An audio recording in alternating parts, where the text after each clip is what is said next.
De una de nuestras hermanas en la fe, quien nos pidió que narráramos su poderoso testimonio. El mensaje inicia de esta manera. Mi nombre es Maritza Aymond y nací en Haití, una tierra donde el velo entre lo visible y lo invisible es delgado, donde las tradiciones ancestrales a menudo se entrelazan con prácticas que muchos considerarían oscuras. En mi hogar, la brujería no era una superstición, sino una herencia familiar, un legado transmitido de generación en generación, como un antiguo libro de hechizos cuyas páginas se abrían solo para los iniciados. Desde mi más tierna infancia, fui testigo de rituales que helaban la sangre, ceremonias nocturnas bajo la luz de la luna llena donde se invocaban fuerzas que preferían la penumbra. No eran cuentos para asustar niños, eran la realidad que me rodeaba, el aire que respiraba. Mi madre y mis tías, mujeres de mirada penetrante y voz grave, fueron mis maestras en este arte oscuro. Me enseñaron el lenguaje de los espíritus, un dialecto susurrado en la oscuridad, compuesto por palabras antiguas y gestos simbólicos. Aprendí a realizar sacrificios, ofrendas a entidades que exigían sangre y dolor a cambio de favores. Me mostraron cómo usar elementos de la naturaleza, hierbas, raíces, huesos de animales, para confeccionar amuletos y conjuros, algunos para sanar, pero la mayoría para infligir daño. A los 15 años, mi nombre ya resonaba en mi comunidad con un eco de temor y respeto. Me conocían como una joven con un poder inusual en el mundo espiritual, una intermediaria entre los vivos y los muertos.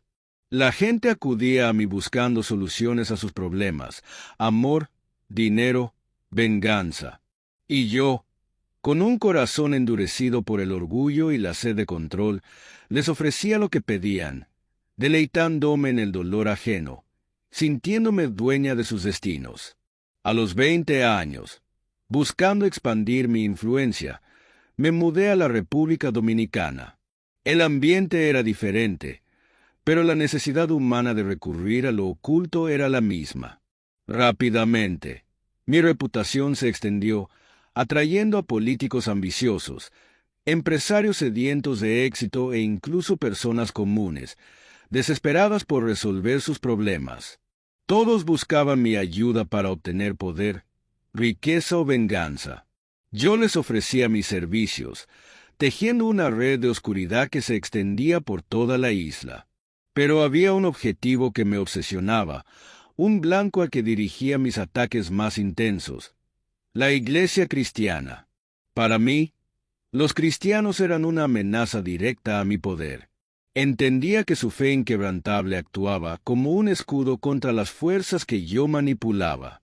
Su creencia en un Dios de amor y perdón contradecía la lógica del miedo y la venganza que yo promovía. En mi arrogancia, concebí planes meticulosos para socavar la influencia de la Iglesia. Mi estrategia principal se centraba en atacar a los líderes, pastores, ancianos, líderes de jóvenes. Sabía que si lograba derribarlos, el rebaño se dispersaría, la fe se debilitaría. Usaba espíritus de seducción para tentar a los líderes en sus puntos débiles. Algunos caían ante la tentación de la carne, otros sucumbían a la ambición de poder o dinero, otros se hundían en la depresión y la duda. Enviaba espíritus de confusión para sembrar discordia entre ellos, creando divisiones y rivalidades dentro de las congregaciones. Mis ataques no se limitaban a los líderes. En las familias cristianas, sembraba discordia, enviaba enfermedades inexplicables, causaba accidentes y pérdidas financieras. Usaba objetos personales, ropa, fotografías, nombres escritos en papel que enterraba junto con elementos rituales específicos, potenciando las maldiciones. Estas maldiciones a menudo se manifestaban como enfermedades crónicas sin diagnóstico médico, despidos injustificados, accidentes automovilísticos repentinos o problemas legales inexplicables. Atacaba especialmente a los niños, sembrando en ellos pesadillas recurrentes, miedos irracionales y comportamientos extraños que los padres interpretaban erróneamente como rebeldía. En los matrimonios cristianos, mi estrategia era la desconfianza. Sembraba dudas y celos a través de sueños vívidos y falsas revelaciones, convenciendo a los cónyuges de la infidelidad de su pareja. Esto generaba discusiones, resentimientos y, en muchos casos, la ruptura del matrimonio. También trabajaba para crear estancamiento financiero en los hogares cristianos. A través de maldiciones dirigidas a sus negocios o empleos, provocaba pérdidas económicas, deudas crecientes y una sensación constante de angustia y desesperación. Mi objetivo era claro: debilitar su fe, hacerles dudar del amor y la provisión de Dios. Pero la oscuridad nunca puede vencer a la luz. Hubo un momento, un punto de inflexión, que marcó el principio del fin de mi reinado en las tinieblas. Un hombre poderoso me contrató para destruir una iglesia que estaba experimentando un poderoso avivamiento. Acepté el encargo con entusiasmo, viendo la oportunidad de asestar un golpe contundente a la fe cristiana. Durante el ritual, mientras invocaba a los espíritus con palabras llenas de odio y resentimiento, sentí un calor intenso que recorrió mi cuerpo, un fuego que no quemaba mi piel, pero que me llenaba de un terror profundo. De repente, en medio del silencio del ritual, escuché una voz. No era una voz gutural ni amenazante, sino una voz firme, llena de amor y autoridad, que pronunció mi nombre, Maritza. Esa voz resonó en lo más profundo de mi ser, y supe, sin lugar a dudas, que no provenía de este mundo. Esa noche, tuve un sueño que cambiaría mi vida para siempre. Soñé con Jesús. Su presencia irradiaba una luz tan intensa que apenas podía mirarlo. En el sueño, me mostró un panorama desolador. Las vidas que había destrozado, las familias que había separado, el dolor que había causado. Y luego, con una voz llena de compasión, me dijo: Maritza, yo también morí por ti. Ven a mí, y te daré descanso. Desperté empapada en sudor, con el corazón latiendo con fuerza, y lágrimas corriendo por mis mejillas. Intenté ignorar el sueño, racionalizarlo, pero la semilla ya había sido plantada. Los días siguientes fueron un verdadero tormento.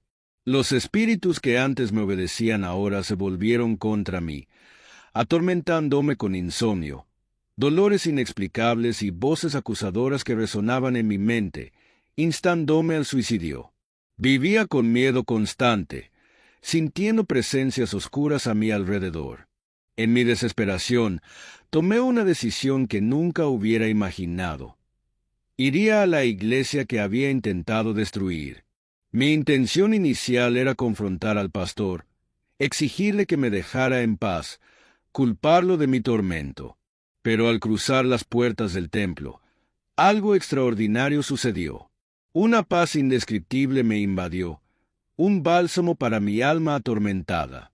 El pastor predicaba sobre el amor incondicional de Dios, sobre el poder redentor de la sangre de Cristo, sobre la liberación del pecado y la oscuridad. Sus palabras resonaban en mi corazón como una verdad que había olvidado. Al final del servicio, impulsada por una fuerza que no comprendía, me acerqué al altar y, entre sollozos, confesé mis pecados, mis malas acciones, la oscuridad que había abrazado. El pastor y la congregación me rodearon y oraron por mí. En ese momento, sentí un peso inmenso levantarse de mis hombros, una liberación profunda que me llenó de una alegría indescriptible. Supe, en lo más profundo de mi ser, que era libre. Hoy, viajo compartiendo mi testimonio, no para glorificar mi pasado oscuro, sino para advertir sobre el poder real de las tinieblas y, sobre todo, para proclamar el poder infinitamente mayor de Jesús. Mi vida es un testimonio vivo de la gracia y la misericordia de Dios, una prueba de que incluso la persona más perdida puede ser redimida. Dedico mi vida a exponer las estrategias del enemigo, a fortalecer a los cristianos en su fe y a mostrarles el camino hacia la victoria en Cristo. Porque si Dios pudo rescatarme a mí, puede rescatar a cualquiera.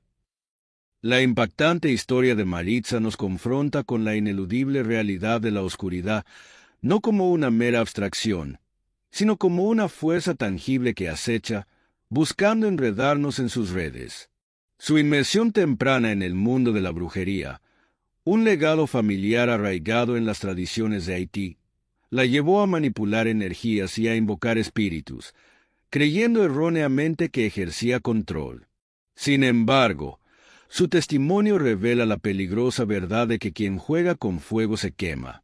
Maritza, seducida por el poder, el reconocimiento y el dominio sobre otros, se deleitaba en el dolor ajeno, impulsada por un orgullo desmedido.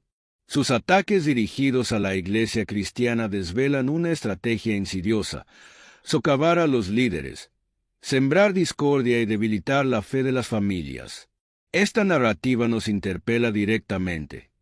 ¿Cuántas veces permitimos que la división, el resentimiento o la desconfianza erosionen nuestras relaciones y nuestra conexión con lo divino? Pero la historia de Maritza no culmina en la derrota, sino en la redención.